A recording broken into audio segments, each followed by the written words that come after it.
3 gifts that don't cost you a dime, and they are small, and I promise they're going to make a huge impact, and they're not what you think. But before we get into that, I just want to ask, how many of you are people who give to the person ringing the Salvation Army bell? Okay, I'm seeing hands go up. You may be asking, how am I seeing hands go up? This is a podcast. I see you. We have Big Brother AI technology. No, I'm just kidding. But when I think about the Salvation Army bell ringers, I think I'm a little bipolar. There are times that I will absolutely engage, give eye contact, I will drop some change in the bucket. And then there are other times when I run in the store pretending that if I don't see them, they won't see me. And I don't even acknowledge them as a human. And I would love to say that that is what I do only with the Salvation Army bell person, but that's not true. This week, I was painfully reminded of how judgmental I can be. And I'm guessing that maybe it sneaks up on you too. Or if it doesn't, then please email me, info@JanaeHill, and give me your tips. But this week, somebody reached out via email. It's somebody I don't know. And this person gave me a story about how she needed help for her 2 little girls who are 3 and 5. And you've heard me talk about the fact that we get approached a lot for giving, which is fine.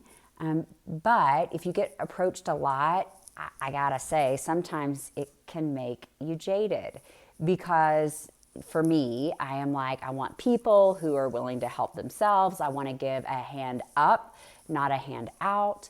And so I have all these criteria. So I was wondering where this lady would fit on the criteria. And as I'm reading her story, and I emailed her back with some other questions, and then I got her other response, and it didn't seem, from my perspective, that she was doing anything to help herself. And so I was like, not gonna help her. And then in that instant, bam, I just had this feeling come over me. And it was this feeling of like, how dare you judge someone else who you don't even know and make up a story about them and then decide if they're worthy of receiving. Because the truth is, gang, none of us are worthy of receiving a dime or anything in this life. I think we live in a society that tells us, you deserve the best life, you deserve happiness, you deserve whatever you feel is right. Says whom? The truth is, we are all, there's a messy part of each and every one of us. And for me, I have put my hope in Jesus Christ, and I am so thankful that when God chose to send his only son, he didn't go, let's look at Janae. Let's hear her story. Has she really tried to help herself? Is she doing the things that make her a good person? No, see, God sent his only son. At Christmas time is when we celebrate the birth of Christ. But he did that not because of anything we have done. We all have stuff. We all have bad and evil in us. And if you don't think you do, then I'm guessing you deceive yourself. And so today, I just want to share 3 gifts that we can give this holiday season that don't cost monetarily. Now, they may cost you emotionally, but they're small things that we can do that if we do them, I guarantee you they will make a big impact. The first one, assume the best. Even with this lady who emailed me, I did not assume the best. And in fact, if you've listened to me or followed me for a while, I say, reach out if you have no one. So then why was I shaming her for doing that? And by the way, I didn't actually shame her. I had a conversation, and I have asked if I could share this story with you all on my podcast. So please know that. But I didn't assume the best in her. And furthermore, there are kids who have zero skin in this game. They are just innocent bystanders.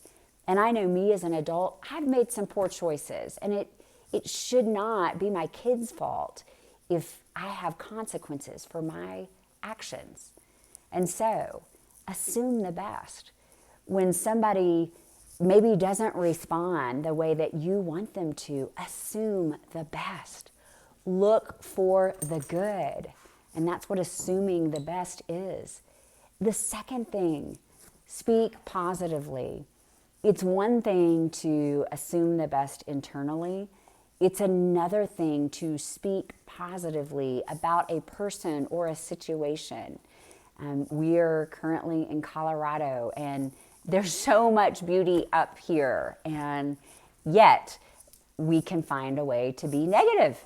And so I gave us the challenge of speaking positively about every situation. And that comes from an attitude of gratitude. And when you are speaking positively, it's that whole fake it till you make it. Even if you don't agree with it, it changes the situation. So for example, yesterday my son was like, we're not going to go skiing. This is just the worst, and it's going to take too long. And I said, no, we are going to speak positively about that situation. And he was saying that because last season I blew out my knee, and I'm not sure I'm good to ski because I haven't had surgery yet. But our words do matter. So assume the best in others. Speak positively about situations and even over people. And the third thing I would suggest we can do is show up. And you may say, show up. Well, Janae, you've talked about the gift of our presence, and we hear you say that every year.